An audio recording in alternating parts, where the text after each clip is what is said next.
الله من الشيطان الرجيم. بسم الله الرحمن الرحيم. الحمد لله رب العالمين، والصلاة والسلام على أشرف الأنبياء والمرسلين وعلى آله وصحبه أجمعين. اللهم اغفر لنا ذنوبنا ولوالدينا وارحمهم كما ربونا صغارا، وجميع المسلمين والمسلمات والمؤمنين والمؤمنات الأحياء منهم والأموات، وتابع بيننا وبينهم بالخيرات. رب اغفر وارحم وأنت خير الراحمين. اللهم ربنا هب لنا من أزواجنا وذرياتنا قرة أعين واجعلنا للمتقين إماما. ربنا آتنا في الدنيا حسنة وفي الآخرة حسنة وقنا عذاب النار.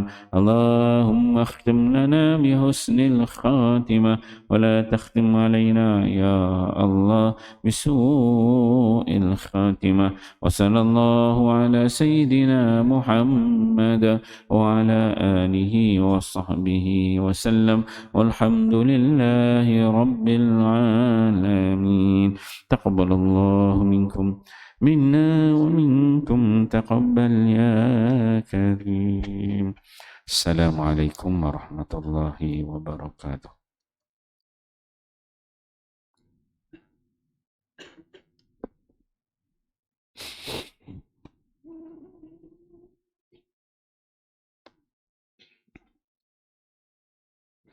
Bab ikram muslimin, hak-hak seorang muslim. Hadis ke-108.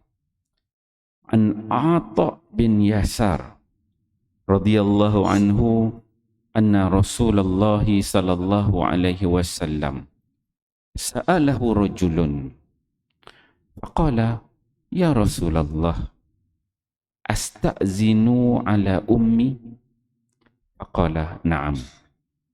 فقال إني معها في بيت فقال استأذن عليها. قال الرجل إني خادمها. قال رسول الله صلى الله عليه وسلم أتحب أن تراها عرية أتحب أن تراها عليانة؟ قال لا. قال استأذن عليها. Rawahu Imam Malik fil Muwatta' fil Istizan. Hadrat Ata bin Yasar radhiyallahu anhu meriwayatkan bahawa seorang lelaki telah bertanya Rasulullah sallallahu alaihi wasallam, "Wahai Rasulullah, adakah perlu saya meminta izin untuk berjumpa ibu saya dalam biliknya?" Baginda sallallahu alaihi wasallam menjawab, "Ya." Lelaki itu berkata lagi, "Saya tinggal bersama ibu saya dalam rumah." Baginda sallallahu alaihi wasallam menjawab, "Mintalah izin untuk masuk berjumpa dengannya." Lelaki itu berkata lagi, "Sayalah yang berkhidmat kepada ibu saya itu. Oleh itu saya perlu masuk ke biliknya berkali-kali." Maka Rasulullah sallallahu alaihi wasallam menjawab, "Mintalah izin untuk masuk ke biliknya." "Adakah kamu suka melihat ibumu tidak berpakaian?" Lelaki itu menjawab, "Tidak." Baginda sallallahu alaihi wasallam bersabda, "Kalau begitu, mintalah izin untuk masuk ke biliknya." Muwatta' Imam Malik. Alhamdulillah, tuan-tuan mulia, pagi ini kita membaca satu hadis Nabi sallallahu alaihi wasallam. Hadis yang berada di bawah tajuk ikram muslimin, hak-hak seorang muslim. Ini hak-hak yang perlu kita tunaikan bagi seorang muslim.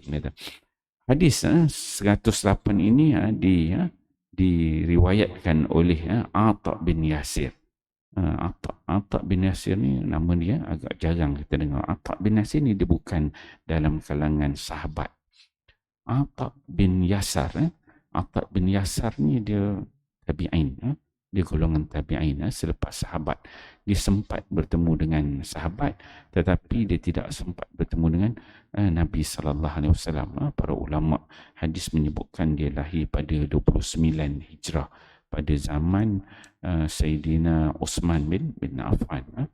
Tapi dia ni melazimi Masjid Nabawi, banyak belajar mendengar hadis daripada golongan para sahabat, seorang yang alim, yang sangat taat dengan perintah Allah Subhanahu Wa Taala.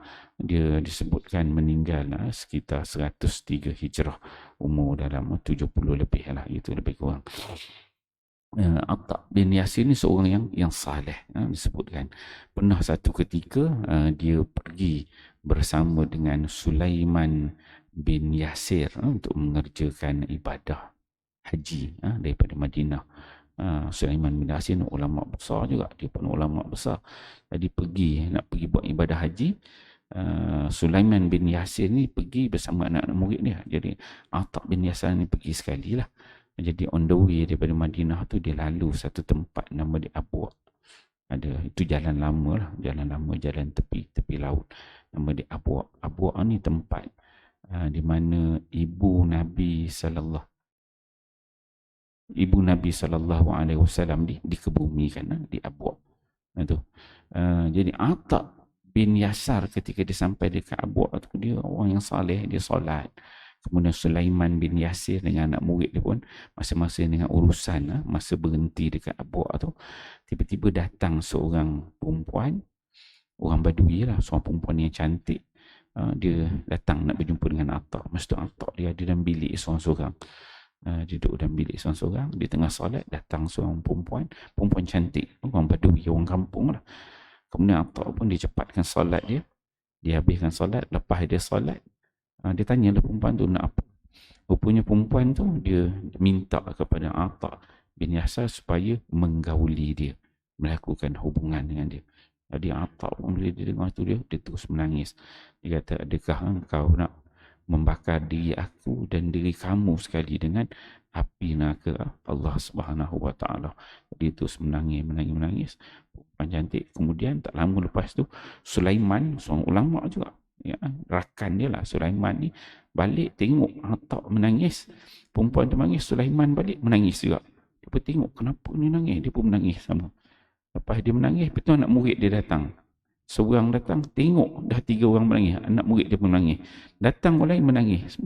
Jadi ramai menangis habis cerita tu. Jadi semua cerita tu menangis. Sampailah satu ketika Atta bin Yasar ni dia berjalan, dia pergilah ada urusan ke Mesir bersama dengan Sulaiman tu. Kemudian ketika mana berada di Mesir, satu malam dia tidur, dia mimpi dia jumpa dengan Nabi Allah Yusuf alaihi salam.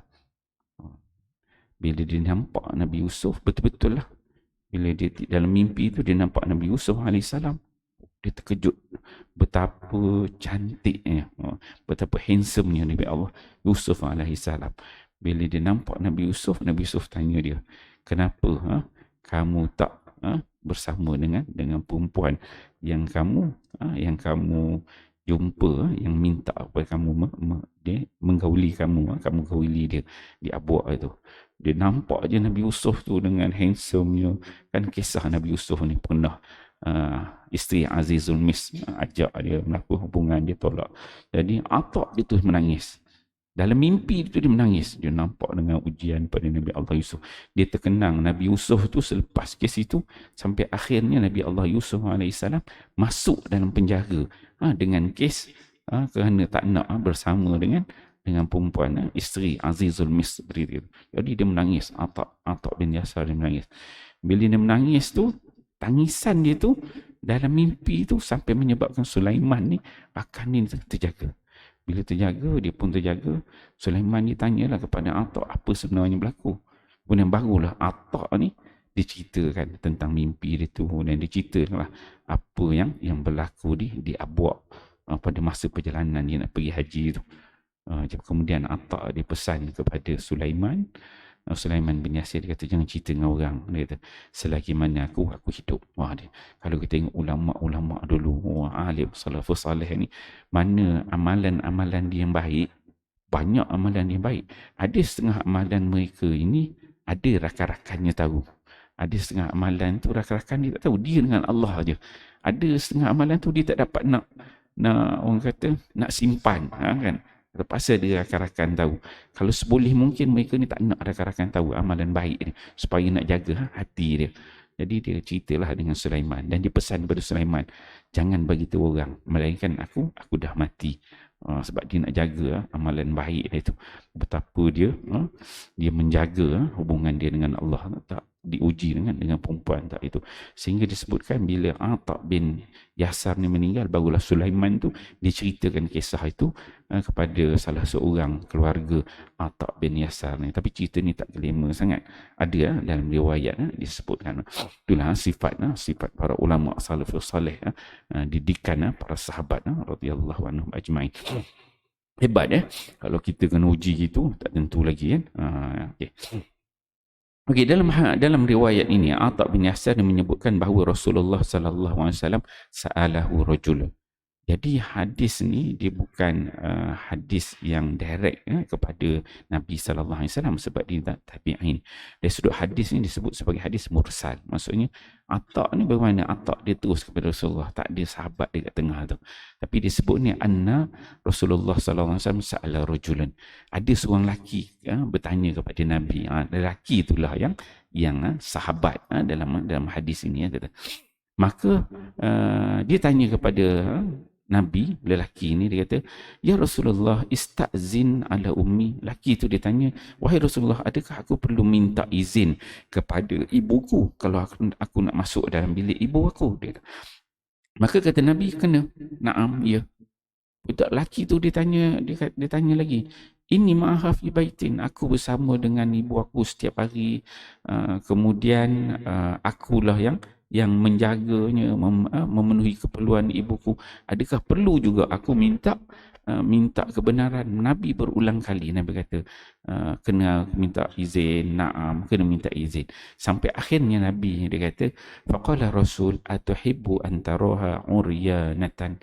Adakah kau nak tengok mak kamu itu, ibu kamu itu dalam keadaan telanjang? Maksudnya kalau dia minta kebenaran dengan ibu dia, masuk je bilik, kan, ibu dia dalam keadaan yang tidak bersedia dengan terbuka pakaian, maka anak dia ni kata, lelaki ni kata, dia kata tak nak. Maka kata Nabi, fastazin alaiha, maka mintalah izin. Ini adablah. Tajuk kita ni ikram muslimin, hak-hak seorang muslimah. Kita kena tahu adab kita nak masuk bilik, sama ada dengan ibu kita ke dengan ayah kita, dan bilik anak-anak kita pun kita kena didik.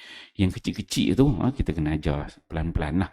Kalau yang kecil sangat tu memang tak tahulah. Bila dah berumur sikit, dah mumayyiz ni dah boleh bezakan di antara yang bersih dengan yang kotor. Tu disebut mumayyiz, boleh membezakan.